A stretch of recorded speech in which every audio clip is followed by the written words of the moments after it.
Hoje a gente discute uma questão importante para o nosso dia a dia: a proteção das nossas informações pessoais. Depois de entrar em vigor uma lei europeia que regulamenta a privacidade digital, o Congresso acelera o ritmo para criar também uma lei brasileira.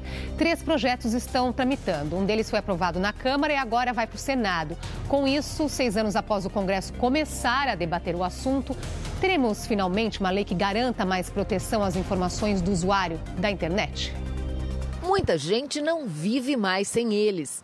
Google, WhatsApp, Facebook e Instagram. Mas para acessar todos esses sites e aplicativos, o usuário precisa concordar com um termo de adesão, que é uma espécie de contrato entre a empresa e a pessoa. O professor Alessandro lê esses termos de autorização, mas só às vezes. A dinâmica e a velocidade do dia a dia não dá para a gente ficar com esse rigor em todas as operações. Esses termos de adesão, além de tratar de questões jurídicas e regras de convivência nas redes, também autorizam o uso de dados do usuário, informações que valem ouro para o mercado.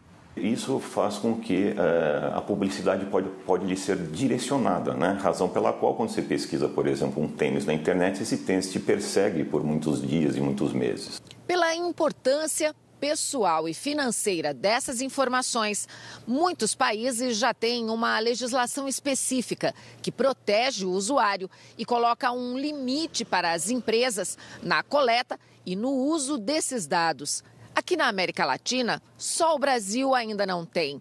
Na semana passada, a Câmara dos Deputados aprovou um projeto de lei que regulamenta o uso, a proteção e a transferência de dados pessoais, punição para empresas e entidades que fizerem isso indevidamente e a criação de um órgão regulador. O texto agora segue para o Senado, que já debatia uma proposta sobre o mesmo assunto. Para falar sobre a segurança dos nossos dados pessoais, recebemos as advogadas Caroline Teófilo, especialista em direito digital, e Flávia Lefebvre, conselheira da Associação Brasileira de Defesa do Consumidor, a Proteste. E você também pode participar dessa conversa com as suas perguntas e comentários pelo Facebook e também pelo Twitter. Não esqueça da hashtag Panorama TV Cultura. Obrigada pela presença, para nos ajudar a esclarecer esse assunto, esse tema que é tão cheio de nuances, né? Vamos lá. O que está, de uma forma geral, o que está em discussão no Congresso? Do que se trata esse projeto de lei? O que ele engloba?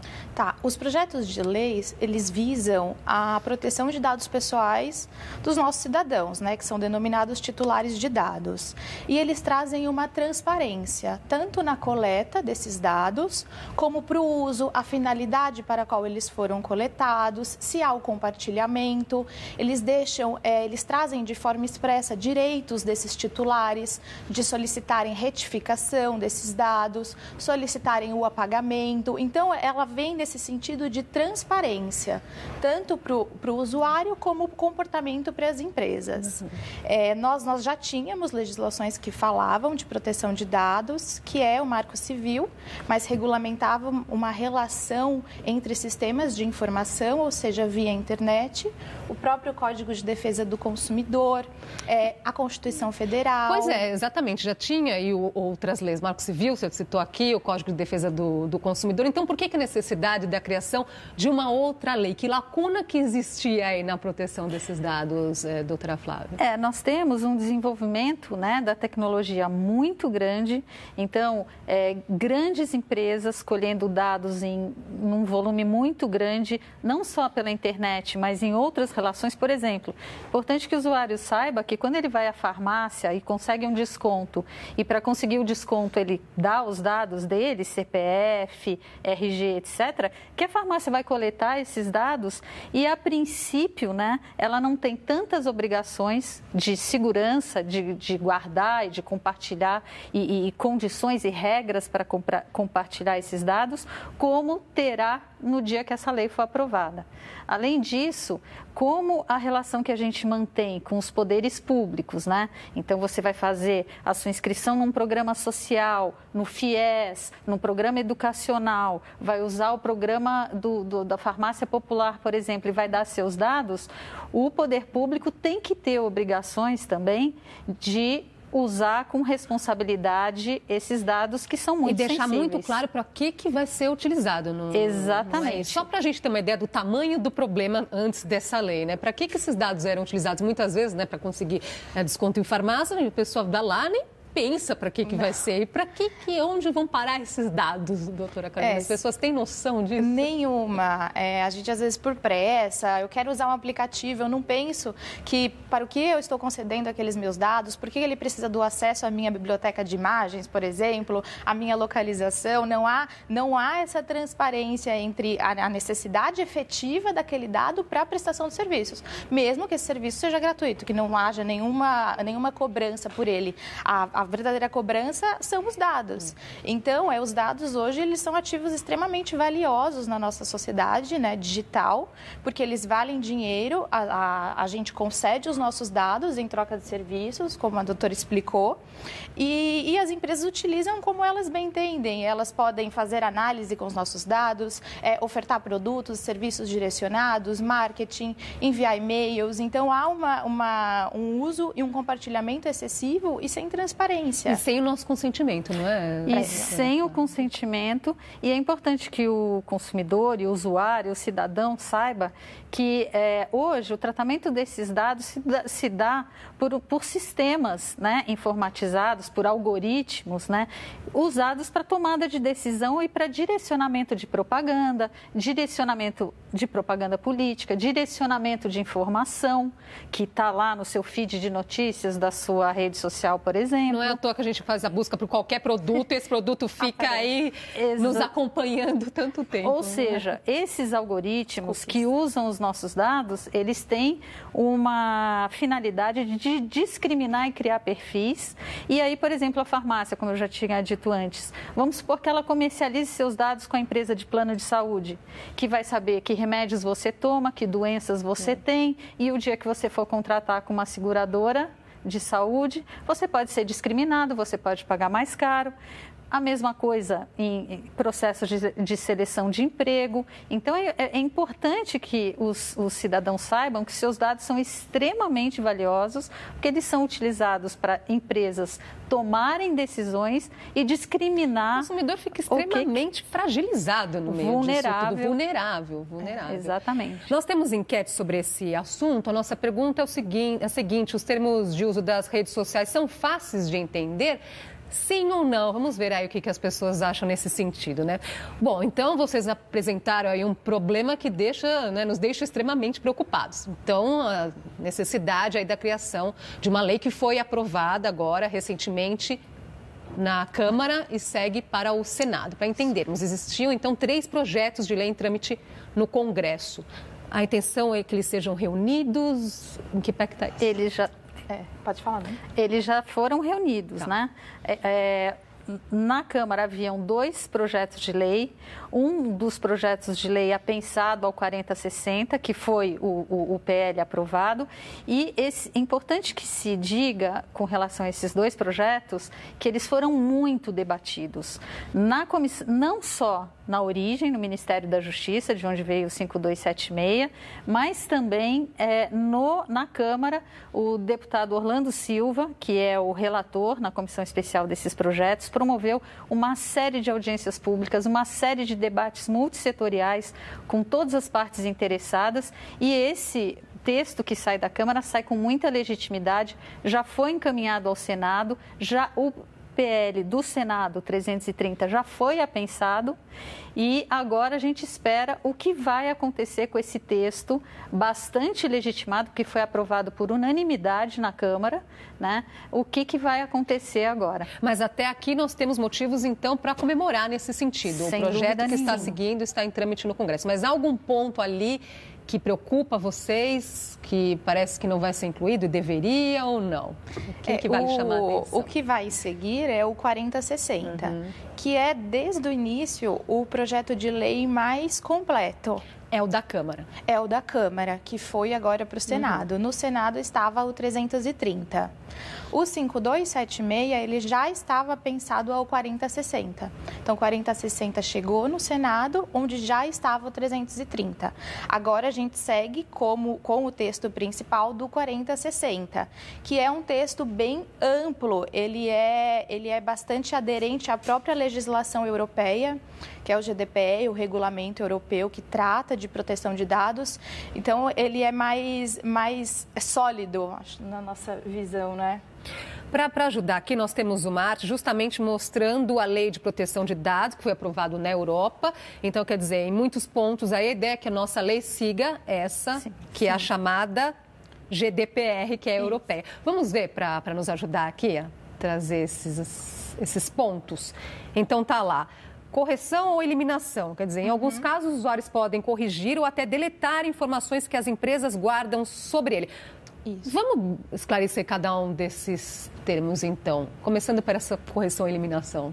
O que o usuário deve saber sobre isso, doutora Flávia? O usuário tem que saber que, se, por exemplo, primeiro ele tem direito de ter informações a respeito de quais dados quem coletou esses dados tem a respeito dele, para ele saber se aqueles dados correspondem à verdade ou não. Por exemplo, o banco tem lá uma série de informações a seu respeito, ainda mais agora nesse contexto de cadastro positivo, né, para concessão de crédito. É importante que o consumidor saiba que ele pode saber quais são as informações que tem lá e por que ele recebe uma nota X ou Y, né, como alguém que paga ou não paga as suas contas. Se essa informação não estiver correta, ele tem o direito de pedir a correção dessa informação. Além disso, ele pode também, é direito dele, pedir a eliminação. Isso é um direito do titular. Agora a questão é o prazo para que isso aconteça, porque o estrago pode ser feito se isso não for corrigido rapidamente, não? Sim, a legislação europeia, ela traz o prazo máximo de 1 mês. Tá. Então, o titular do dado, ele solicita a retificação ou o apagamento dessa informação. É claro que muitas vezes a empresa, ela tem algum dever legal de manutenção daquela informação. Por exemplo, o Marco Civil da Internet, ele traz a obrigatoriedade de provedores de aplicação, por exemplo, um Facebook, manter o endereço IP daquele usuário que acessou a plataforma por 6 meses. Tá. Então, por mais que o usuário solicite esse apagamento, olha, delete aí meu endereço IP, por uma obrigação legal, o provedor de aplicação ele tem que armazenar aquele dado. Então, algumas vezes pode acontecer situação dessa empresa dizer, olha, eu preciso, por uma obrigação legal fiscal, tributária, trabalhista, manter esses dados por um período maior, mas eu não posso tratar. Eu não vou fazer uso daquela informação, eu só vou armazenar. E a lei também, o projeto de lei, o 4060, também diz o seguinte, na hora que o consumidor ou o cidadão pede uma correção de dados ou eliminação de dados, aquele que o responsável e tratou aqueles dados tem que comunicar para as outras empresas com as quais ele negociou e ele transferiu dados, a correção ou eliminação desses dados também. Porque a gente sabe que existe uma comercialização, uma transferência e uma negociação muito dinâmica com os nossos dados e a lei tentou contemplar isso também. Você não corrige ou elimina só com a empresa que imediatamente colheu e tratou seus dados. Ele também tem a obrigação de, na cadeia, fazer essa correção. Eliminar ou fazer essa correção em toda a cadeia. Vamos voltar para aquela tela para ver o próximo ponto ali. Consentimento explícito, quer dizer, coleta e uso de dados só podem ser feitos com consentimento explícito, que seria o ideal. Não é o que acontece hoje, né? Não. Muitas vezes as políticas de privacidade, que é o documento que consta nos sites e falam da proteção de dados, elas ficam disponíveis. Não há um aceite do usuário, uma forma destacada de apresentação.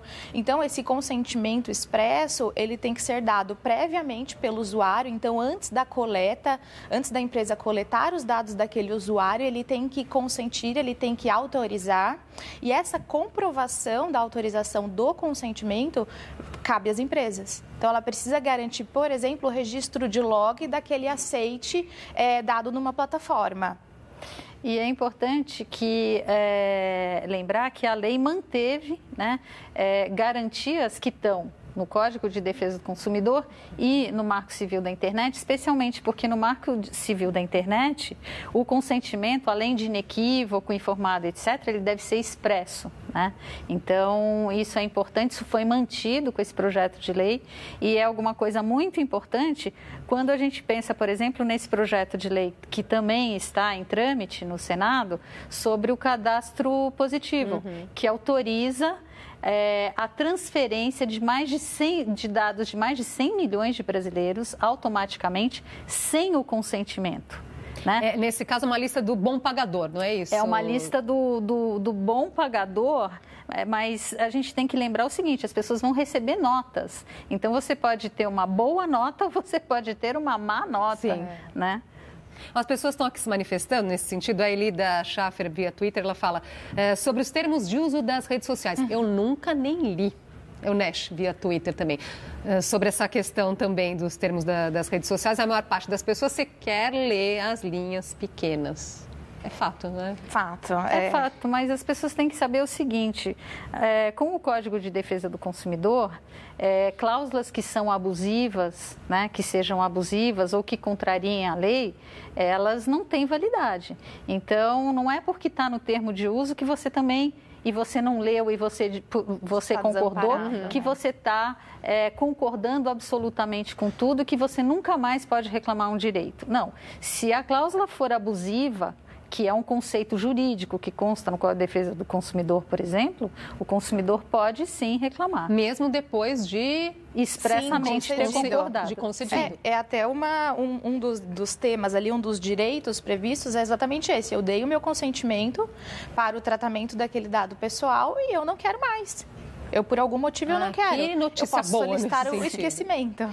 Que é o próximo dado, não é? Que está ali na tela. Vamos ver, que é o direito ao esquecimento, então.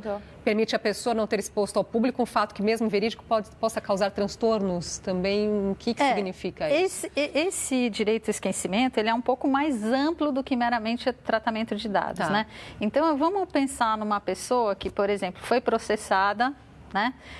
Foi condenada e essa informação fica ali na internet, você não apaga, né? Seus rastros digitais você não apaga. Mas você pode, por exemplo, em determinadas circunstâncias e respeitando a lei, respeitando as regras de interesse público, etc., requerer que, por exemplo, uma aplicação de busca na internet desindexe aquela informação. Aquela informação está lá, mas se fizerem uma busca com o nome daquela pessoa, ela tem o direito de pedir para que seja desindexada. Vamos supor que ela não tenha sido condenada no final do processo. E ela não quer que fique aquela informação ali, porque aquela informação desabona, abala moralmente. Vê apenas uma parte da história e não vê o fim. Exatamente. Então, você pode requerer judicialmente, né, a desindexação daquela informação, porque a retirada caiu na internet. Não, as pessoas têm muita consciência disso. Exatamente. Né? Vamos fazer uma pausinha aqui e a gente volta já. Pensar antes de publicar.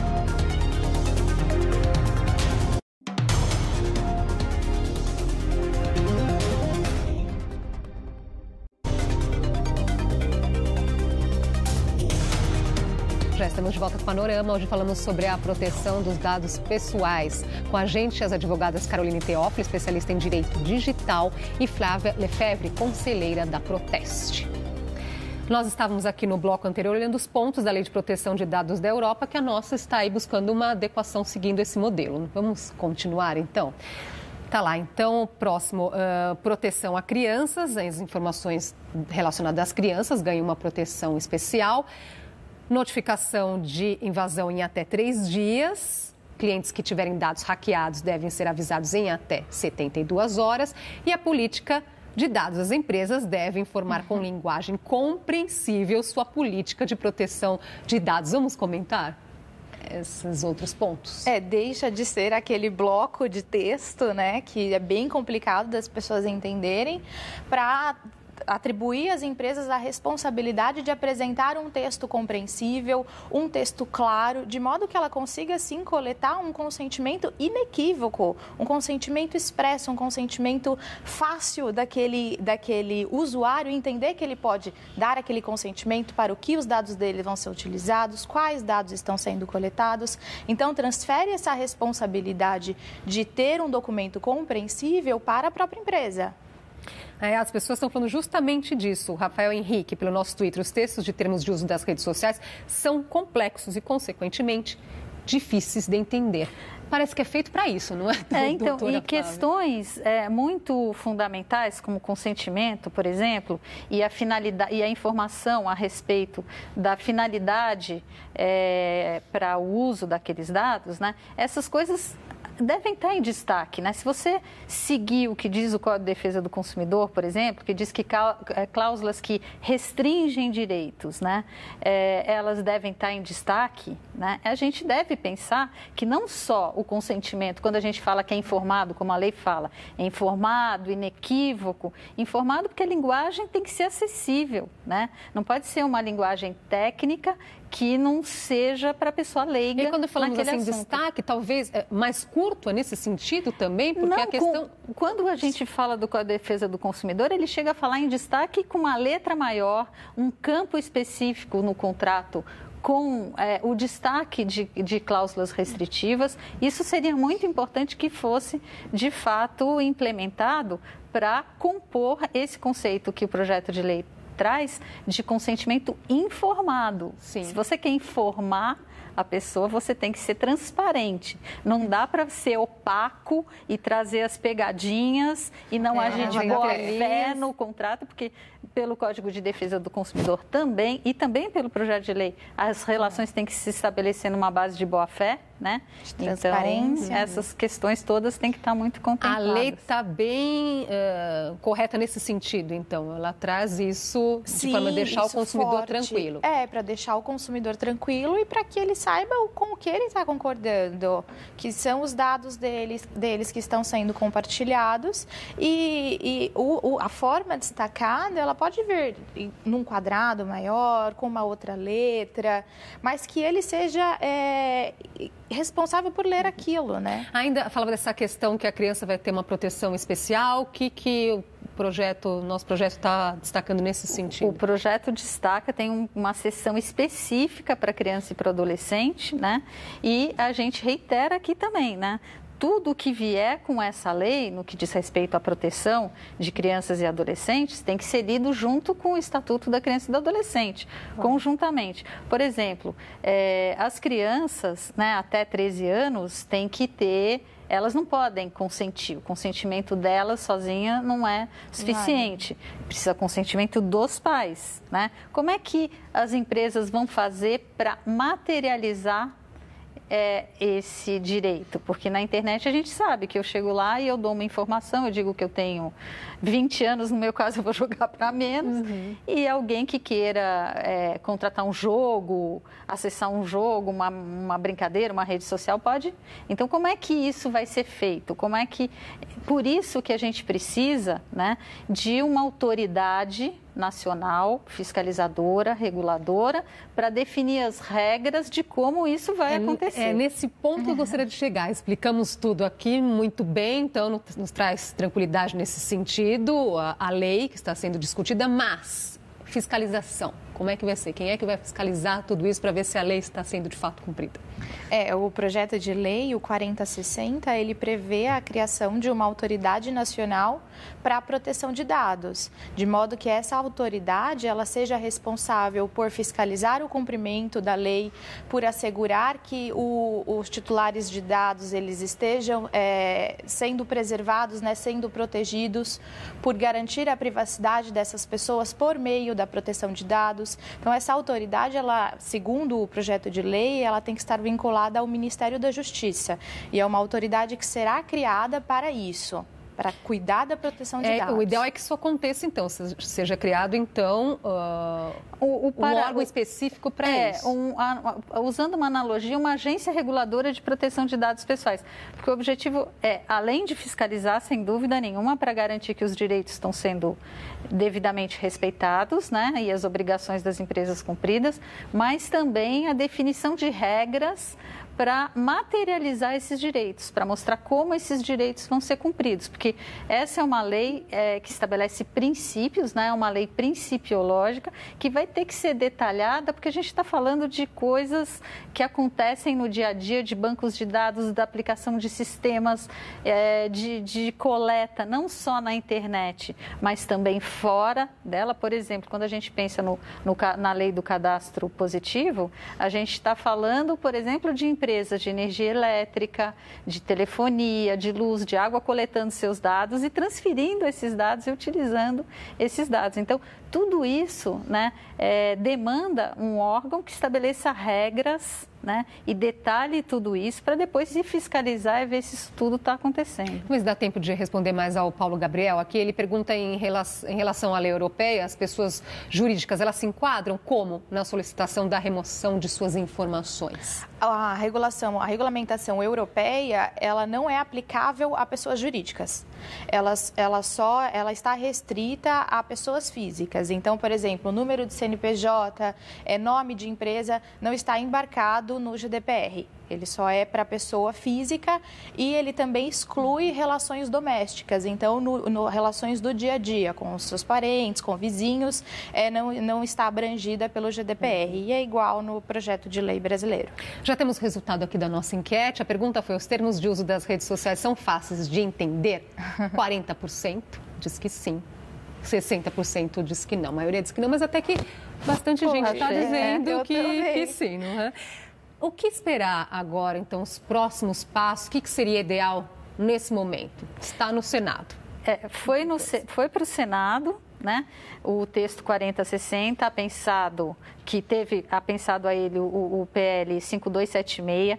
Como eu já disse aqui, textos muito discutidos, amplamente discutidos. A Proteste, que faz parte da Coalizão Direitos da Rede, que é um coletivo de muitas entidades, não só a defesa do consumidor, mas de proteção de direitos humanos, porque essa questão de coleta de dados está relacionada a isso, a direito à comunicação, etc., participou desses amplos debates. O projeto foi aprovado por unanimidade na Câmara, chegou no Senado antes do texto do Senado ter sido aprovado e hoje o texto do Senado está pensado ao texto da Câmara, ao 4060. Então, agora, e a gente sabe que o texto que estava no Senado tinha menos garantias, estava menos adequado à norma geral europeia de proteção de dados do que o do 4060. Que é o que já está caminhando. Então, sim, então a gente tem que trabalhar muito, a sociedade civil tem que estar muito organizada para a gente garantir que no Senado aquilo que a gente conseguiu na Câmara não vai ser perdido. Será que sai esse ano? Eu gostaria, eu estou torcendo bastante para que saia esse ano, principalmente em razão da aprovação da regulamentação europeia, que ela é extraterritorial. Então, algumas empresas brasileiras já estão precisando atendê-la para conseguir ofertar bens e produtos para a comunidade europeia. Então, com o GDPR, eu acho que foi uma força e está sendo uma força para que o nosso projeto de lei seja aprovado esse ano e até por conta das eleições. Então, eu acredito que sim, que será aprovado esse ano. É o que esperamos. Então, hoje foi um esquenta, então, para entendermos o que está acontecendo. Se isso acontecer de fato, for aprovado, virá lei. Vocês voltam aqui para nos explicar, então, mais detalhes. Tá combinado. Muito obrigada pela sua companhia. Até a próxima.